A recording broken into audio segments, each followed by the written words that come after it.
महानगरपालिकेच्या वतीने होणाऱ्या भगवान बिरसा मुंडा या सौंदर्यीकरणाचं अधिकृत भूमिपूजन संपन्न झालं असं मी आपल्या सर्वांच्या साक्षीने जाहीर करतो।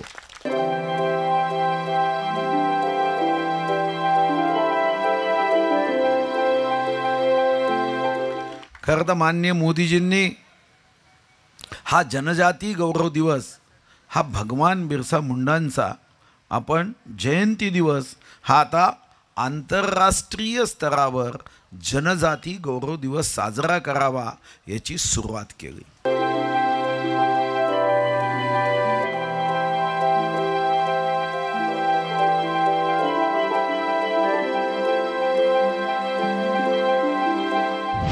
जननायक भगवान बिरसा मुंडाजींच्या चरणी अभिवादन करत महानगरपालिकेच्या वतीने होणाऱ्या भगवान बिरसा मुंडा या सौंदर्यीकरणाचं अधिकृत भूमिपूजन संपन्न झालं असं मी आपल्या सर्वांच्या साक्षीने जाहीर करतो। या सौंदर्यीकरणासाठी या स्मारकासाठी ज्यांनी म्हणून परिश्रम केलेत, या मागणीचा पाठपुरावा केला, त्या सर्वांचंही मी मनापासून अभिनंदन करतो, कौतुक करतो आणि पुन्हा एकदा ही मन सार्थकी ठरली कि गैरों से डरकर कभी नौका पार नहीं होती, कोशिश करने वाले की कभी हार नहीं होती। खरं तर मी भाषणाला उभा झालो तेव्हा आपले चेहरे वाचत होतो, स्मारकही लवकर पूर्ण व्हावं आणि भाषणही लवकर संपावं हे मी तुमच्या चेहऱ्यावर वाचत होतो। आज सुदैवाने महापौरांचा सुद्धा हा त्यांनी महापौर म्हणून सूत्र हाती घेतल्याचा आज 2 वर्ष पूर्ण झालीत। मी त्यांचेही अभिनंदन करतो आणि एक सुंदर योग आहे की जननायक भगवान बिरसा मुंडा यांच्या सौंदर्यीकरणाचं काम महानगरपालिकेच्या वतीने महापौर, उपमहापौर, स्थायी समिती अध्यक्ष, सत्तापक्ष नेते व विशेष करून आमच्या या सर्व नगरसेविका आदिवासी समाजामध्ये जन्म घेऊन आज महानगरपालिकेचा गौरव वाढवणाऱ्या या माझ्या आदिवासी नगरसेविका बहिणी या सर्वांचंही मी विशेष कौतुक करतो, विशेष अभिनंदन करतो। श्री अशोक तुमराम त्यांच्यासोबत मी सर्व संघटनांची जरी नावं घेत नसलो तरी त्यांचंही मी कौतुक करतो आणि हे करत असताना महापौरांचे 2 वर्ष पूर्ण निश्चित झालेत, पण या 2 वर्षाच्या कालावधीत अनेक विकास कार्य त्यांनी केली। पण आज जे काम महानगरपालिकेच्या माध्यमातून होते आहे ते निश्चितपणे सर्वांच्याच आणि विशेष करून महापौराच्या कारकिर्दीला साजेसं असं हे विकास कार्य आहे आणि सर्वांना हे स्मरणात राहील।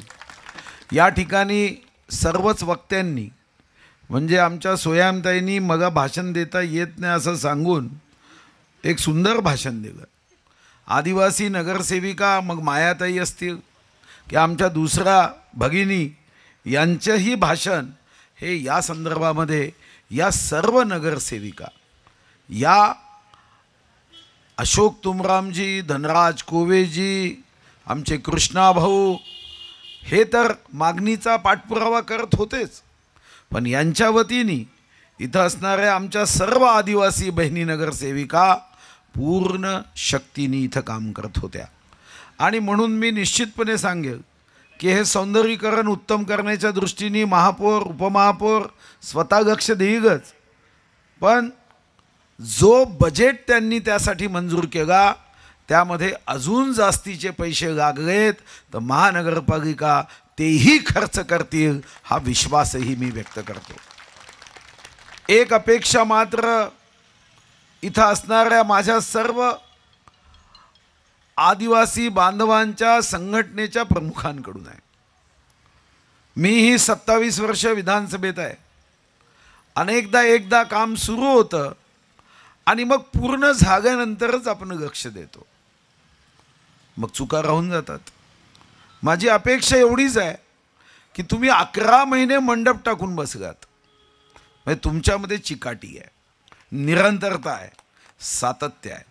माझी अपेक्षा ही आहे की आता हे स्मारक करताना जे काही 4 महिने लागतील तेव्हाही बारकाईने लक्ष देऊन हे उत्तमातलं उत्तम स्मारक होईल याचाही पाठपुरावा करणे गरजेचं आहे, असं माझं व्यक्तिगत मत आहे. खरं तर माननीय मोदीजींनी हा जनजाती गौरव दिवस, हा भगवान बिरसा मुंडांचा आपण जयंती दिवस, हा आता आंतरराष्ट्रीय स्तरावर जनजाती गौरव दिवस साजरा करावा याची सुरुवात केली. आपणही त्या दिवशी सामील झाला असाल. पक्षाच्या कार्यक्रमात मीही सामील होतो. हेही खरं आहे. जे अशोक तुमरामजींनी जो मुद्दा मांडला त्या मुद्द्याशी मी पूर्ण सहमत आहे. अनेकदा काही लोक स्वार्थापोटी जेव्हा एखादं स्मारक होतं तेव्हा स्मारकांनी काही देशाचं भलं होणार आहे का अशी भाषा वापरतात. पण हेही अर्धसत्य आहे.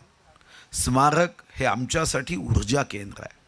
स्मारक हे आमच्यासाठी प्रेरणा देणारं केंद्र आहे. स्मारक हे आमच्यासाठी दीपस्तंभ आहे.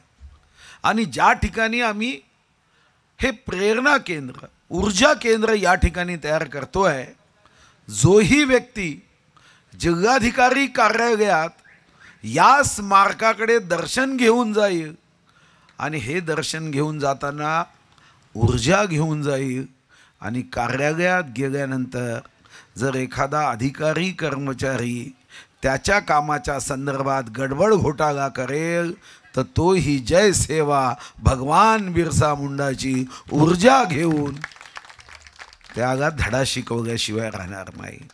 कारण हे स्मारक आपल्यासाठी प्रेरणा देणारी केंद्र असतात. सुदैवाने जनतेच्या आशीर्वादाने आदिवासी समाजाची काही अंशी सेवा करण्याचं सौभाग्य मला गावलं. वीर बाबूराव शेडमाके यांचं डाक तिकीट असेल किंवा अर्थ विभागाच्या माध्यमातून अर्थमंत्री म्हणून नामांकित शाळेंमध्ये आदिवासी विद्यार्थ्यांना शिकवण्याचा निर्णय घेण्याचा माननीय मुख्यमंत्र्याच्या चर्चेनंतरचा निर्णय असेल.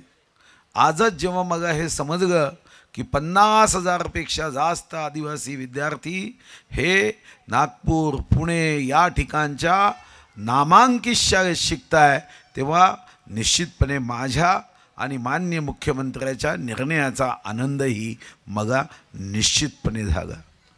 आदिवासी बांधव प्रामाणिक आहे, सात्विक आहे, पण यासोबत आक्रमक आहे. एक लक्ष, चिकाटी, एकाग्रता, ज्याचं प्रतीक आपण एकलव्याच्या माध्यमातून बघितलं की थोडीशीही अपॉर्च्युनिटी, थोडीशीही संधी ही जर आदिवासी युवकांना, युवतीला आपण दिली तर मी विश्वासाने ही भावना व्यक्त करू शकतो की एकलव्याचा वारसा चालवत ते चिकाटीने आणि प्रामाणिकतेने आपल्या लक्ष्यापर्यंत, आपल्या उद्दिष्टापर्यंत, आपल्या संकल्पापर्यंत पोहोचू शकतात. आणि याचं जिवंत उदाहरण असेल तर मी गार्डियन मिनिस्टर असताना बघितलं. सहज 1 मे 2017ला महाराष्ट्र दिन साजरा केला आणि तेव्हाचे जिल्हाधिकारी आशुतोष सगील हे म्हणाले की माझ्या कार्यालयात आपण चहा घ्यायला जाऊ. मी कार्यालयात गेलो, तिथं एका वर्तमानपत्र ठेवलं होतं, त्यामध्ये तेलंगणाचे काही कर्मचारी एव्हरेस्टवर चढले अशी ती बातमी होती. आम्ही सहज विचार केला की तेलंगणातले कर्मचारी हे जर एव्हरेस्टवर चढू शकतात मग चंद्रपूरमधले का नाही. आणि विचारांती आम्ही आदिवासी आश्रमशाळेत शिकणाऱ्या 18 ते 22 वर्षाच्या तरुणांवर हा प्रयोग करावा का याचा विचार केला आणि तुम्हाला आश्चर्य वाटेल की देशामध्ये नव्हे जगामध्ये अनेकदा लोक एव्हरेस्टवर चढलेत, पण त्याची तयारी त्यांना 1.5-2 वर्ष करावी लागायची. आम्ही मात्र आदिवासी तरुणांना फक्त 8 महिन्याच्या तयारीमध्ये एव्हरेस्टवर माता महाकालीचा फोटो व भारत देशाचा झेंडा फडकताना बघितला याचं जिवंत उदाहरण म्हणजे आदिवासी बांधवामध्ये असणारी एकाग्रता। मी जेव्हा ते एव्हरेस्टवर चढले, मी स्वतः माननीय मुख्यमंत्र्यांशी चर्चा केली की हे सर्व विद्यार्थी हे झोपडीत राहतात, जे आयुष्यात कधी विमानात बसले नाही, पण यांनी आपल्या पराक्रमाने 30,000 फुटावर उडणाऱ्या विमानाच्या उंचीवर जाऊन 29,029 फुटाच्या एव्हरेस्टवर हा झेंडा फडकवला, आपल्या जिल्ह्याचा गौरव वाढवला, महाराष्ट्राचा गौरव वाढवला आणि 25-25 लक्ष रुपये तेव्हा आपण त्या कुटुंबाला मदत दिली। खरं तर निर्णय झाला होता की त्या सर्वांना पोलीस विभागात ही नोकरी द्यायची, पण ते शिकत होते, कुणी 12वीत होता, 17-18 वर्षाची पोरं होती। आम्ही सांगितलं की 2-3 वर्षांनी 21 वर्ष झाली की नोकरी देऊ, पण थोडी गडबड झाली, जनतेने आम्हाला निवडून दिलं, 2,30,58,525 मतं दिली, 161 विधानसभा दिल्या, पण गडबड झाली, त्यांच्या नोकऱ्या अजून लागायच्या राहिल्या। पण येणाऱ्या विधानसभेच्या अधिवेशनामध्ये त्याहीसाठी मी आवाज उचलणार आहे। तुमच्यापैकी अनेकांना माहीत नसेल की मी यासाठी दर आठवड्याला एक स्मरणपत्र हे माननीय मुख्यमंत्र्यांना पाठवतो। मग विश्वास आहे की 11 महिने तुम्ही प्रयत्न केल्यावर जर इथं स्मारक होऊ शकते, तर 11 महिने स्मरणपत्र पाठवल्यावर त्या माझ्या आदिवासी विद्यार्थ्यांनाही पोलीस विभागात नोकरी प्राप्त होईल असाही मला विश्वास आहे।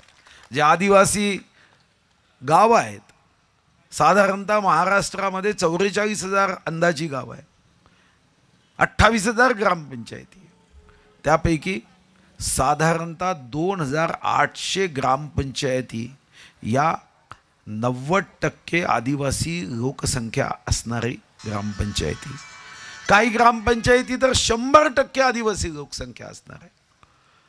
माननीय मुख्यमंत्री देवेंद्रजी असताना आम्ही त्यांच्या अध्यक्षतेखाली निर्णय केला की ग्रामपंचायतीला आपण काही जिल्हा परिषदच्या माध्यमातून, काही ग्रामविकासच्या माध्यमातून मदत करतो, पण या 90%च्या वरती लोकसंख्या असणाऱ्या आदिवासी जनतेच्या या ग्रामपंचायती, साधारणतः या ग्रामपंचायतीचं उत्पन्न कमी आहे। आणि आज मला या गोष्टीचा अभिमान आहे की 2015-16च्या अर्थसंकल्पात आम्ही निर्णय केला की बजेटच्या 5% निधी हा थेट आदिवासी ग्रामपंचायतीला थेट द्यायचा, मधात कोणीही असता कामा नये। आणि पुण्याला पहिला कार्यक्रम घेतला आणि प्रत्येक ग्रामपंचायतीला बजेटच्या 5% जो आदिवासींचं बजेट होतं, म्हणजे साधारणतः 8,000 कोटीच्या 5% म्हणजे 350-400 कोटी हा निधी आपण ग्रामपंचायतीला थेट दिला। आज त्या ग्रामपंचायतीचा विकास प्रगती वेगाने होते आहे। पण एक गोष्ट खरी आहे की अजूनही स्वातंत्र्याचा अमृत महोत्सव साजरा करताना आपल्याला या विकासाची गती वाढवण्याची आवश्यकता आहे, प्रगतीची गती वाढवण्याची आवश्यकता आहे।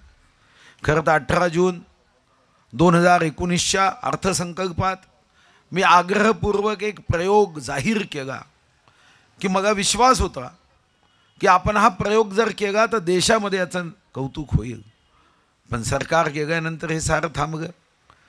कोरोनाची वैश्विक महामारी आली, 2 वर्ष 1.5 वर्ष आपण सर्वजण लॉकडाऊनमध्ये राहिलो आणि या प्रयोगामध्ये मला सर्व आदिवासी संघटना संस्थांची मदत लागेल की आज स्मारकासाठी तुम्ही एकत्र आलात। तसेच एक प्रयोग करण्याची आवश्यकता आहे आणि तो म्हणजे पहिला प्रयोग की 100 गरीब आदिवासी कुटुंबातल्या तरुणांना आपण येणाऱ्या काही वर्षात उद्योगपती बनवत, ते रोजगार मागणारे नाही तर रोजगार देणारे व्हावे, इन्कम टॅक्स भरणारे व्हावे, सूट मागणारे नाही तर इतरांना अनुदान देणारे व्हावे, या दिशेने प्रयत्न करण्याची पराकाष्ठा तुम्हाला मला करावी लागेल। आणि मी विश्वास देतो, तुम्ही बनवली आहे ना, मी विश्वास देतो की या कामात मीही हृदयापासून, अंतःकरणापासून, मनापासून सामील होईल. माझाही विश्वास हा सोयामताईंनी जसं सांगितलं की मी भाषण देत नाही, काम करते, मी भाषणही देतो आणि कामही करून दाखवतो. आणि त्या दृष्टीने माझा आपल्या या कार्यक्रमाच्या निमित्ताने एवढीच व्यक्तिगत विनंती आहे की अमृत महोत्सव साजरा करताना आपण काही इच्छा व्यक्त केला की स्वातंत्र्याच्या 75 वर्षानंतर सुद्धा अजूनही आपण प्रकाशाच्या सूर्यापासून दूर आहोत. तर चला, आज हे स्मारक महानगरपालिकेच्या माध्यमातून महापौर, उपमहापौर, स्टँडिंग कमिटी चेअरमन त्यांच्या टीमनी मनापासून आनंदाने करत असताना हे भविष्यातल्या आर्थिक क्रांतीचं बीज व्हावं. हे स्मारक आदिवासी बांधवांच्या आयुष्यामध्ये चैतन्य निर्माण करणारं व्हावं. आदिवासी बांधवांच्या गरजा पूर्ण करण्याची शक्ती इतरांवर नव्हे, कोणावरही विसंबून न राहता स्वतःच्या सामर्थ्यावर प्राप्त होण्याचं हे स्मारक दिशा देणारं व्हावं अशी अपेक्षा व्यक्त करतो. पुन्हा एकदा तुमचं मनापासून अभिनंदन करतो. महापौर, उपमहापौर, स्टँडिंग कमिटी चेअरमन आणि विशेष करून आमचे अशोक तुमराम, त्यांची टीम व सर्व आदिवासी भगिनींचं मी अभिनंदन करतो, कौतुक करतो. आणि आजपासून सुरू झालेला हा उन्नतीचा, प्रगतीचा प्रवास असाच निरंतर विकासाच्या राष्ट्रीय महामार्गावरून व्हावा, गतीने व्हावा, वेगाने व्हावा ही अपेक्षा व्यक्त करत पुन्हा एकदा महापौरांना 2 वर्ष पूर्ण झाल्याबद्दल त्यांचं अभिनंदन करत त्यांच्याही हातून पुढच्या 4-5 महिन्यात अजून उत्तम कामं व्हावी अशी शुभकामना देत आपल्या सर्वांसाठी शक्तिदायिनी माता महाकालीच्या चरणी प्रार्थना करतो. इथं असणाऱ्या प्रत्येकाला तू सुख दे, समाधान दे, उत्तम आरोग्य दे, त्यांच्या मनोकामना पूर्ण करण्याची ताकद दे. धन्यवाद. जय हिंद, जय महाराष्ट्र.